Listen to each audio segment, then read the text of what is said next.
everybody, this is GGB Coles Peppers. I was planning on recording this video last night, but unfortunately I was a little bit tired, so I went to sleep early. And I was like, okay, I have time. The first game's not till 6 o'clock. And then it turns out the schedule was changed last night, and the Oregon-Colorado game was moved to 4 o'clock. And now that I've gotten to it, it's finally 2 o'clock, so I gotta hope this video posts in time. But let's get into it. We'll go over Wednesday's game real quick. When I was talking about ACC teams yesterday, teams that are always at the top, for some reason Louisville just completely slipped my mind. And this is one of the few teams that I think is underrated of the five. Now, I think Duke and Virginia are ranked, which just shouldn't be the case. As Duke proved last night, it should not be the case. Florida State's not ranked, that's right. And UNC's not ranked, that's also correct. Louisville and Virginia Tech played a really good game. I think it was like a 3-4 point loss for Virginia Tech. And I forgot that Louisville was really great until I started watching them last night. Like, dang, they are really great. I've forgotten. I don't know why. I was just stuck in my head that the Hokies were great and no one else could put up a fight. And I forgot Louisville is actually a good team this year, an underrated team. And I forgot about them. Arkansas is on a 2-game losing skid, and it's not going well for them. Just lost a huge game against Tennessee. Tennessee got their bounce-back victory after losing to Alabama. Alabama's loss isn't looking that bad now that Alabama beat Florida. So, I don't know. I don't know how the SEC is going to go. Tennessee was looking good. I don't know how the Alabama's loss is going to compare, because Alabama's been looking good. Alabama might have a case to make for the playoffs this year. Wichita State traveled to number 11 Houston. Wichita State kept it a lot closer than I expected them, so I'm going to give them credit to that. But Houston was too much to overpower. Houston is really good this year. That one loss to Tulsa. It's just Tulsa's always a tough team for them to play. Tulsa always matches up well. They're coached extremely well. So, I don't know. It's always interesting to watch a game against Houston. Tulsa was a pretty good basketball team, and Wichita State is too, but Houston was just too much to overcome. Boston College at number 21 Duke, and this ended up being like a 3-point loss, but it really was close for the majority of the game. Boston College played their butts off.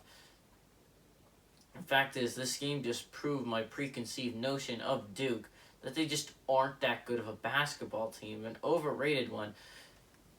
Boston College played well. I'll tip my hats to them. But if you want to be ranked 21st in the nation, which I don't think you deserve at this point, you need to beat Boston College, a 2-17 by more than 3 points. And it was a 1-point game. The only reason it was a 3-point game was because the guy missed a shot at the end and had the fouls to keep their hopes alive.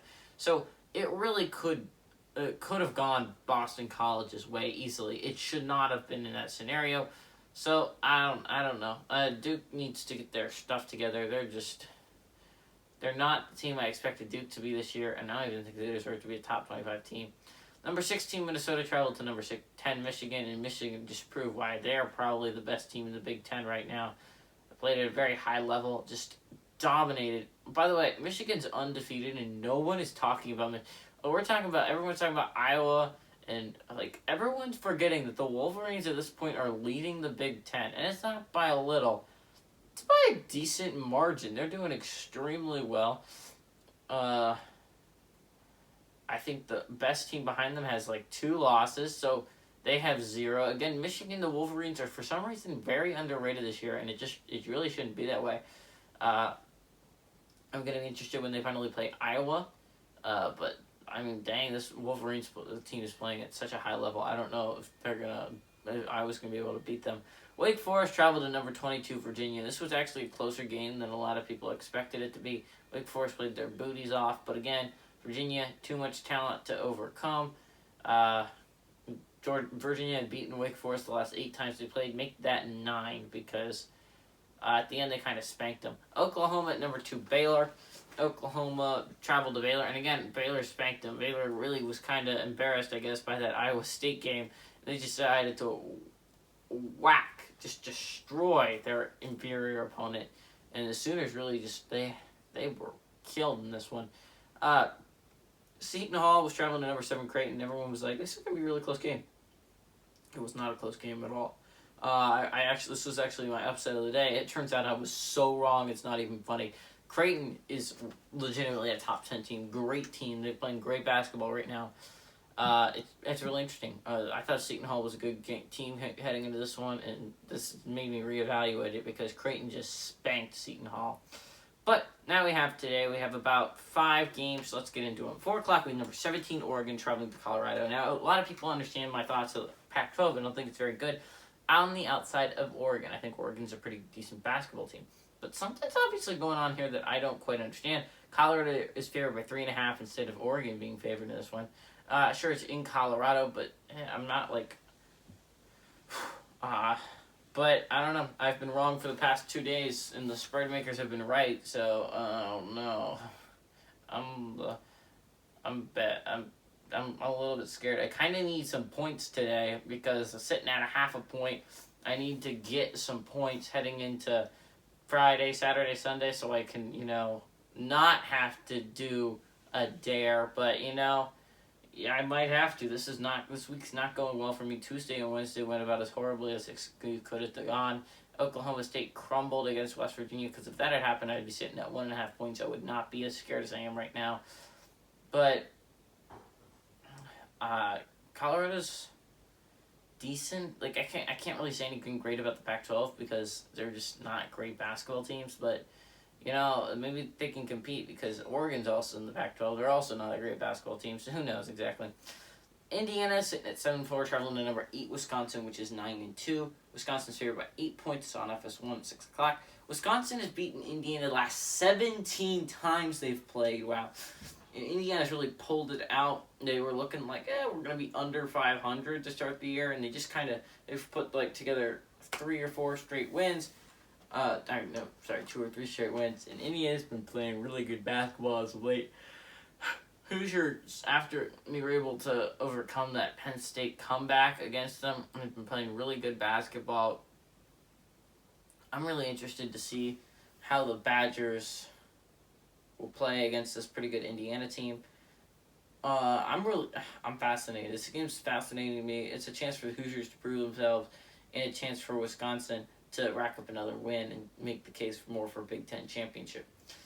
At 6 o'clock, we have number 5, Iowa traveling to Maryland. Now, Maryland's sitting at 6-5 and kind of desperately needs this win. But the problem is they're playing Iowa. Iowa's probably, I'd say, the best or the second best. It depends. I think Michigan's very good this year. Michigan's a team that really came out of nowhere for me. I expected it to be Wisconsin, Iowa, Illinois, throw Michigan State in there a little bit.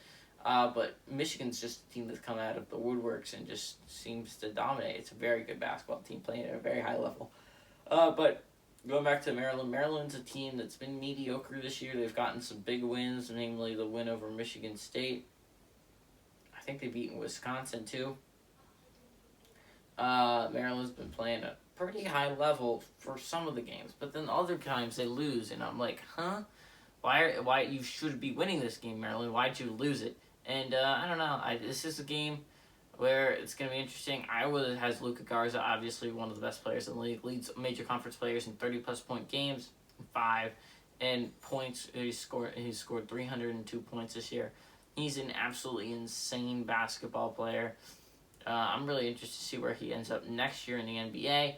But right now he's with the Hawkeyes, and they're just looking dominant. So BYU sitting with a 9-2 record, not bad, but traveling to number 1 Gonzaga, which is 10-0.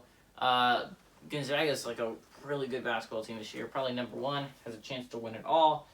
I'd love to see that matchup against Baylor rescheduled so I can see it. But right now, as I have to say it, I think Gonzaga's the best team in the country. Dominated against a really good Iowa team, and I mean like a really good Iowa team, a team that I think can go really far in the March Madness this year. BYU isn't a horrible basketball team, which is why I think the spread's only 17 points. This was supposed to be against Santa Clara originally, but Santa Clara got some COVID issues, so it just caused the BYU game to be moved here, which caused all the shuffle-ups for me, which is why I'm hoping this one gets out in time. But Gonzaga has been pretty dominant this year. Number 12, Illinois is traveling to Northwestern. Northwestern, after losing 2 straight last week, slipped out of the rankings after having a 6-1 start. Northwestern's actually a really good basketball team, and it's a team that really came out of nowhere for me. I expected Northwestern to be bad because, normally they are not a very good basketball team. But Northwestern's come out. They've looked very strong. I'm impressed by what I've seen from the Wildcats so far. And this is kind of a game where I think it could go either way. The spread's decreased by 1 point since the line was set last night. Went from 7-point favorite Illinois to 6-point favorite Illinois. So Illinois it's been up and down all year long. 8-3 record. Lost some pretty big non-major conference games, but they're not doing horribly in the Big Ten this year. Dominated against Penn State, which is kind of expected. But Northwestern has also been very good this year. I expect this game to be close, and I don't expect it to be a 6-point game. But drum roll, please.